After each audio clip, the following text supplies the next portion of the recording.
Alors, salut Nathalie, on se retrouve? Oui, ravi. Comme par hasard, ravi de nouveau. Il y a quelque chose que j'aimerais évoquer avec toi. Il y a 2 points que j'aimerais évoquer dans cette vidéo aujourd'hui. Il y a la notion de peur. Peur de perdre, peur de manquer, peur d'être victime, d'être manipulé aussi. Au niveau de l'argent, ça existe. C'est impuissant. Et puis, il y a l'idée que quand j'aurai, je serai. Quand j'aurai un yacht, je serai heureux. Quand j'aurai un amoureux, je serai heureux, etc. Est-ce qu'on peut parler de cet espoir de que plus tard, quand je serai grand ou quand je serai riche ou quand je serai heureux, que ce soit au niveau émotionnel ou argent, et puis cette notion de peur et de la gestion du risque, puisque on l'a vu dans la vidéo d'avant, il y a une gestion de l'incertitude à avoir quelque part. Absolument. Alors, on va peut-être commencer par la peur. Allez. L'argent est généralement on dit l'argent est tabou, notamment en France, mais dans beaucoup de cultures. Et généralement, je dis que l'argent est tabou parce que c'est un grand bavard. Et en réalité, il vaut mieux qu'on n'en parle pas parce que lui, il parle beaucoup. Ah, d'accord. Donc on le met de côté en disant comme ça évite d'avoir à parler d'un certain nombre de choses parce que dès qu'il arrive et dès qu'on regarde et qu'on analyse et qu'on voit ce qui se passe avec l'argent, en fait, notre relation à l'argent, la manière dont on utilise l'argent, ça dit énormément de choses de nous et notamment ça parle de nos peurs. Ça parle de nos peurs, ça parle de nos peurs archaïques, on parlait des peurs d'enfance, des blessures d'enfance, ça parle de tout ça. Et donc effectivement, on va avoir la peur de manquer. Alors la peur de manquer, bien évidemment, à l'origine, c'est la peur de manquer d'amour. La peur de manquer d'argent, elle est jamais que une manière c'est la vitrine. Oui, c'est la vitrine, c'est une manière de projeter, c'est une manière de transformer ça. Mais en réalité, au démarrage, c'est la peur de manquer d'amour. De manquer d'amour ou de pas mériter d'être aimé. Alors il y a aussi ne pas mériter d'être aimé. Ouais. Dans beaucoup de couples, alors moi, quand je vois effectivement des couples, ils vont venir pour un coaching financier, mais en réalité, ce qui va se passer, c'est que ils vont me raconter leur histoire de couple plutôt que me raconter leur histoire d'argent. De façon générale, pour les couples, quand quelqu'un me dit j'ai des problèmes financiers dans mon couple, je dis non mais ça, on va le régler en un quart d'heure. Il faut un quart d'heure pour régler les problèmes financiers d'un couple. Wow. Le seul problème, c'est qu'à ce moment-là, ils n'auront plus rien à se dire. Ouais. Parce que ça sera réglé. C'est-à-dire qu'en fait, quand vous regardez, les couples, ils s'engueulent sur l'argent. Et pourquoi ils s'engueulent sur l'argent? Parce que c'est une manière de maintenir le lien. C'est une manière de continuer à... Alors certes, c'est un peu dysfonctionnel, ça passe pas très bien, mais c'est quand même une manière de continuer à être en couple et en relation. Donc finalement, l'argent, c'est comme une espèce de toile de cinéma sur laquelle on va projeter Absolument. ses conflits, ses émotions, Exactement. sa conception du couple. Donc finalement, son rapport à l'argent, tu es d'accord avec moi? C'est son rapport à soi qu'on projette dans son rapport à l'argent. C'est extraordinaire ce que tu dis. Regardez bien votre façon de gérer votre argent, votre rapport à l'argent. Moi, souvent dans mes vidéos, là où j'essaie de vous interpeller, c'est de vous dire, regardez la manière dont vous utilisez votre argent en termes de prise de conscience de la notion de sacrifice. Est-ce que vous utilisez votre argent pour payer tout ce que vous devez pour la famille, pour payer les repas, pour payer des vacances, pour payer les sorties au cinéma pour les autres, et que pour vous achetez rien, ou alors ça devient compulsif, c'est une fois de temps en temps les soldes, ou alors c'est pas possible, vous achetez vraiment de manière compulsive pour pouvoir avoir la sensation d'exister. Ou alors, est-ce que de temps en temps, de manière mesurée, vous allez investir sur vous-même, vous allez investir sur des formations, vous allez investir sur votre bien-être, vous allez investir sur ces choses-là, c'est-à-dire que prendre un pourcentage de ce que vous gagnez pour augmenter votre conscience de richesse de qui vous êtes et que ça mérite d'être entretenu. Et du coup, effectivement, ça ramène ça ramène effectivement à sa relation à l'autre, ça ramène à sa relation à soi. Donc, effectivement, le manque, là pour le coup, c'est plutôt entre soi et soi. Mais ça peut être aussi, est-ce que je mérite d'eux? Par exemple, est-ce que je mérite d'être aimé? Je suis toujours étonnée non, parce que je comprends parfaitement comment ça marche. Mais il y a énormément, notamment de femmes, qui vont payer la relation. Et on me dit, mais comment c'est possible? Et moi, je l'ai fait d'abord, en l'occurrence, dans mes 40 ans, j'ai fait ça aussi, donc je comprends. C'est-à-dire, en fait, quand on me demande de raconter mon histoire, je vais pas vous la raconter en total, mais je vais vous donner 2 mots. Je dis toujours, moi, quand je me suis séparée de mon conjoint, je m'étais appauvrie. Et je m'étais appauvrie tout simplement parce que j'avais payé pendant des années. Parce que j'avais payé le droit d'être en couple, ou l'idée que il fallait, alors c'est très bien évidemment, c'est pas alors il y en a pour qui c'est plus visible. Moi c'était pas visible, mais par exemple, j'ai été enceinte, j'ai eu une fille, et parce que mon conjoint n'avait pas compris que faire un enfant c'est un boulot en temps plein, j'ai continué à payer ma part dans les dépenses du couple alors que j'étais enceinte et que soit je travaillais plus, soit t'avais plus les ressources, quoi. Et puis que j'avais autre chose à faire dans la vie parce que j'avais un bébé dans le ventre. Mais à ce moment-là, j'ai pioché donc dans mes réserves pour continuer à assurer ma part. D'accord. Bizarre. Effectivement. Il m'a fallu des années de plus pour me rendre compte que, en fait, c'était pas comme ça qu'il fallait faire. Et un jour, un thérapeute me dit non, mais quand on est enceinte, on ne fait rien d'autre. Pardon. Voilà. Donc, ton énergie vitale est en train de créer un autre être vivant. Voilà. Donc ça a été effectivement une grande révélation parce que pour moi, c'était normal de continuer entre guillemets, donc de payer une part qui, en théorie, n'aurait pas dû être payée. Donc certains vont effectivement être dans payer pour eux, mériter ou ne pas mériter, effectivement. Et puis, alors des fois c'est un petit peu plus pour les hommes, mais il y a aussi des notions de place, de puissance. D'être reconnu dans sa masculinité. Les hommes qui vont avoir beaucoup de mal si la femme gagne plus, si eux aussi n'arrivent pas à payer ce qu'ils doivent payer. Alors là, ça joue pas sur je paye ma place, mais ça joue plus sur enfin c'est pas je paye ma place, mais c'est pas la même. C'est pas je paye l'amour, c'est si je n'ai plus les mêmes moyens, à ce moment-là, peut-être qu'on ne va pas m'aimer de la même manière, ou peut-être qu'on va pas me reconnaître dans peut-être qu'on a l'impression ma de fonction de mal, aussi, quelque part d'une certaine manière. Plein de choses, tout à fait. Exactement. Alors, à la lumière de ce que tu viens de nous dire et de ton expérience de couple, merci de le partager.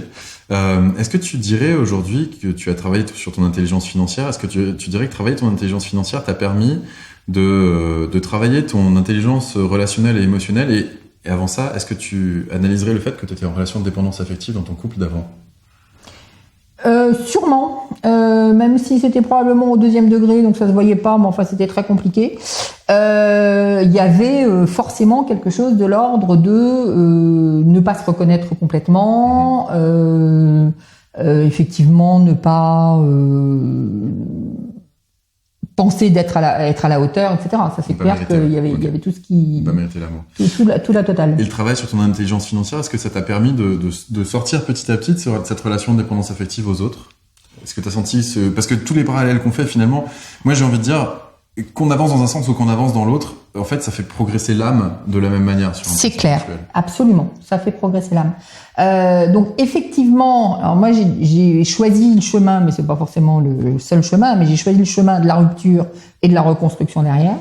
Mais ce que j'ai reconstruit derrière et ce que j'ai découvert avec l'argent, c'est effectivement un potentiel que j'avais ignoré jusque-là. Donc il y a vraiment eu quelque chose de l'ordre de la transformation, effectivement. Ça me parle complètement parce que, comme je vous le disais dans la vidéo précédente, avant j'étais prof avec un salaire de prof de 2000 balles par mois net d'impôts. Enfin voilà, c'était très confortable. Sécurité à fond. Et ma vie s'est écroulée. À un moment donné, j'ai dit non mais c'est pas possible. J'ai travaillé sur moi, j'ai découvert des tas de choses sur le plan émotionnel. Et puis quand j'ai découvert tout ça, je me suis dit c'est pas possible. Je peux pas laisser tous les gens qui sont en dépendance affective avec leur dépendance affective et moi juste me barrer et dire tranquille. J'avais besoin de contribuer au monde. Et je me suis dit je vais utiliser tout ce que j'ai appris pour essayer de le transmettre au maximum. Et à partir de là est venue l'idée de faire ça comme un métier à temps plein. Sauf que oui, mais il y avait le rapport à l'argent. Donc j'ai fait appel au service de Nathalie à l'époque. Alors elle le savait même pas parce que c'était par l'intermédiaire d'un programme en ligne. Mais j'ai suivi ce programme et j'ai trouvé ça extraordinaire. Ça m'a vraiment parlé. Et derrière, ça m'a permis de faire la bascule. C'est de faire cette transition de fonctionnaire à entrepreneur. Et le mindset, il a rien à voir. C'est-à-dire qu'avant, j'étais dans une logique j'avais un salaire constant tous les mois et comment je peux dépenser le minimum. Aujourd'hui, je suis dans une logique de comment est-ce que je peux faire pour gagner plus, non pas parce que je souhaite m'enrichir à vos dépens, mais parce que je souhaite amplifier le message que j'ai à transmettre. C'est ça.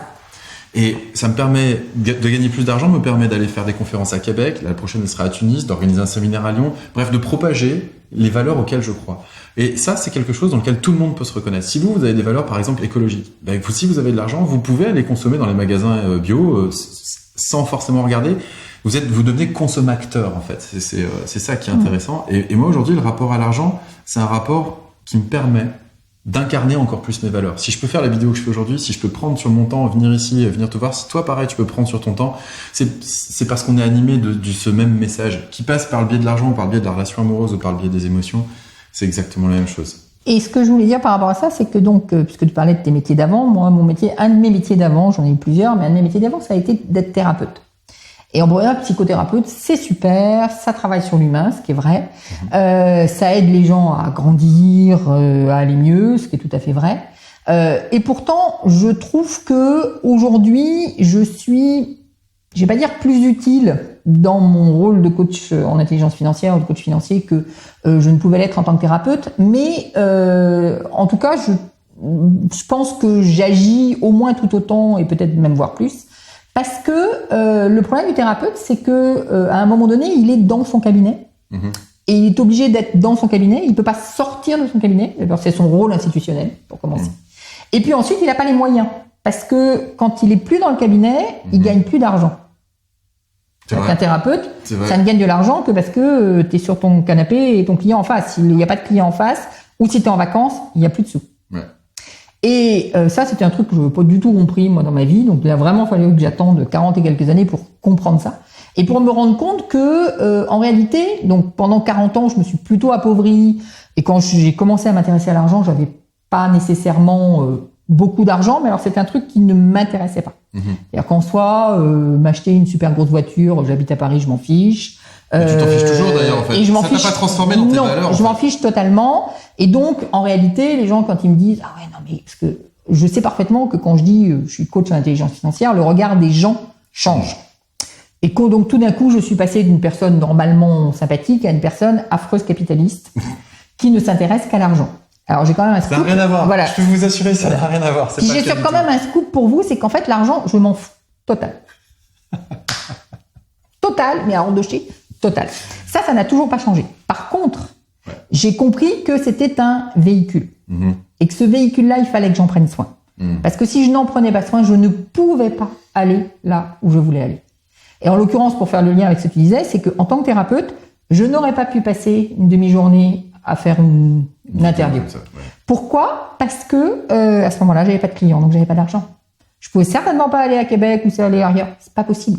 Et donc, à un moment donné, je ne prenais pas soin de moi ni de mon message, tout simplement parce que j'avais oublié qu'il y avait un véhicule qui existe, qui s'appelle l'argent, et que on s'occupe de sa monture et on s'occupe du véhicule, même quand c'est pas la destination. Donc il y a plein de personnes qui disent non mais c'est pas mon objectif dans la vie. Non mais alors moi non plus, pas mon objectif du tout dans la vie. Mais mon objectif dans la vie c'est plutôt de passer effectivement un message parce que je crois que c'est intéressant de savoir faire et que c'est peut-être pas si compliqué que ça. Donc c'est peut-être aussi pour ça qu'il faut plutôt s'y coller. Donc c'est de faire passer un message, c'est de m'amuser, de prendre du plaisir. Ça c'est effectivement quelque chose qui compte pour moi dans la vie. Beaucoup plus que les signes extérieurs de richesse, beaucoup plus que d'avoir une grande maison ou d'aller me payer, je sais pas quoi, des sacs Chanel ou autre chose, je m'en fiche. Et donc, voilà, c'est vraiment... Mais par contre, ne pas s'intéresser à ça, ne pas s'intéresser au véhicule, ça peut créer un certain nombre de problèmes. Alors, à titre personnel, avant que je travaille grâce au programme de Nathalie, j'avais, en tant que fonctionnaire, bien sûr, une vision des gens qui avaient de l'argent, qui était un petit peu la même que celle qu'on peut avoir, si j'ai un parallèle à faire, avec des personnes qui sont physiquement belles. Quand on voit un couple de gens beaux, que le mec il est magnifique et la nana elle est somptueuse, et bien habillée, et propre sur eux, etc., on se dit ouais mais ils sont creux à l'intérieur. En fait pas forcément. Ça n'a rien. Non mais c'est vrai, ça n'a rien à voir. C'est pas parce qu'on a une jolie façade qu'on n'est pas spirituel. C'est pas parce qu'on a de l'argent qu'on n'est pas spirituel. Et j'ai même envie de dire au contraire. En tout cas c'est ce que j'ai découvert. C'est-à-dire que si on est intéressé par les futilités, on s'y intéressera qu'on ait de l'argent ou pas. Si on est intéressé par le spirituel, on s'y intéressera qu'on ait de l'argent ou pas. Et on pourra propager encore plus le message. Ce qui m'amène au deuxième point de cette vidéo, cette croyance qu'on a qui dit que quand j'aurai, je serai. Quand j'aurai un amoureux ou une amoureuse, je serai heureux. Quand j'aurai, j'en parle souvent dans mes vidéos, c'est le rêve qu'on nous a arrangé dans notre société. Quand j'aurai... allez, en ce qui me concerne, parce que je suis un homme, une femme, une maison, une piscine, un chien, un 4x4, des enfants, je serai heureux. Et en fait, il y a un décalage entre le verbe avoir et le verbe être. Quand j'aurai, je serai. Non. Pour moi, ça marche pas ensemble. D'abord, ça marche pas ensemble. Au niveau de l'argent, pour moi, c'est pareil. C'est pas quand j'aurai de l'argent, je serai en sécurité. En fait, c'est exactement l'inverse. C'est-à-dire que quand je me sentirai suffisamment en sécurité pour aller investir mon argent, pour aller le faire travailler, à ce moment-là, j'aurai les moyens de propager mon message et mes valeurs de manière encore plus forte. Oui. Et j'aurai éventuellement l'argent qui va avec s'il faut.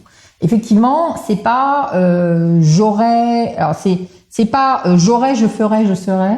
Parce qu'il y a le ferai au milieu. C'est je suis, donc je fais et donc j'aurai. C'est vraiment l'inverse. En fait. Et alors moi, ce que j'ai remarqué au niveau, si je fais ce même parallèle, au niveau de la reconnaissance, parce que souvent quand on est en dépendance affective, on a un besoin de reconnaissance de la part de l'autre. Alors certains cherchent à le combler avec l'argent, mais ça c'est un autre détail. Je me rappelle que je sentais un potentiel en moi et j'avais besoin d'encouragement pour faire des choses. C'est-à-dire que j'avais besoin que quelqu'un d'extérieur vienne reconnaître mon potentiel pour ensuite me mettre en action dans le monde, ensuite faire les choses pour pouvoir dire bah tiens, j'ai fait ça. Et me sentir bien parce que j'avais eu la reconnaissance. Et j'ai compris que ça marchait à l'inverse le jour où j'ai écrit mon premier livre. Mon premier livre, j'ai mis 3 semaines à l'écrire. Il fait 180 pages. Je me suis enfermé pendant 3 semaines. Je l'ai écrit d'une traite. Je l'ai écrit parce que c'était vital pour moi de partager cette information quand j'étais sorti de la dépendance affective. Je voulais le transmettre au plus grand nombre. C'était mon objectif. J'ai fait ça. Je l'ai mis en vente sur mon site internet. J'ai créé mon site internet pour ça d'ailleurs. Et ensuite, j'ai eu la reconnaissance. C'est-à-dire que j'ai reçu plein de mails de gens qui l'avaient lu, qui m'ont dit, il est extraordinaire ton livre, j'aimerais que tout le monde le lise, etc. C'est fantastique, tout ce que ça m'apprend, mais c'est une révélation. Et en fait, avant, j'aurais attendu qu'on me dise ça avant de le faire. Et j'avais pas compris que ça marchait à l'inverse. J'avais complètement inversé les choses. Et je pense qu'au niveau de l'argent, c'est pareil. C'est pas quand on aura de l'argent qu'on aura la reconnaissance. C'est quand on reconnaît ce qui vit en soi, ses valeurs, ce qu'on a envie d'être dans le monde. Absolument. Et donc, du coup, ce qu'on a envie de faire. Et donc, qu'ensuite on a. Et plus généralement, je dirais que c'est vraiment la même chose au niveau de la dépendance affective, c'est-à-dire que c'est à nous de soigner nos failles, c'est pas à l'autre. Les carences de l'enfance. Voilà, l'argent c'est éventuellement la même chose. Alors là, tu parles de reconnaissance. Moi, je dis, je suis assez peu sensible à la reconnaissance. Par contre, ma faille à moi, c'est d'être choisi. Chacun son truc, on a le droit de choisir autre chose. Voilà. Et alors après, il y en a, ça va être aimé, d'autres. Donc c'est pas forcément toujours être reconnu. Moi, effectivement, j'ai pas de problème de reconnaissance. J'ai vraiment un problème de être choisi. Et tant que je mets l'argent dans cette position-là, alors c'est pas l'argent qui va faire que je suis choisi, mais ça va être par exemple les ventes. On pourrait dire qu'une vente, c'est être choisi. Oui.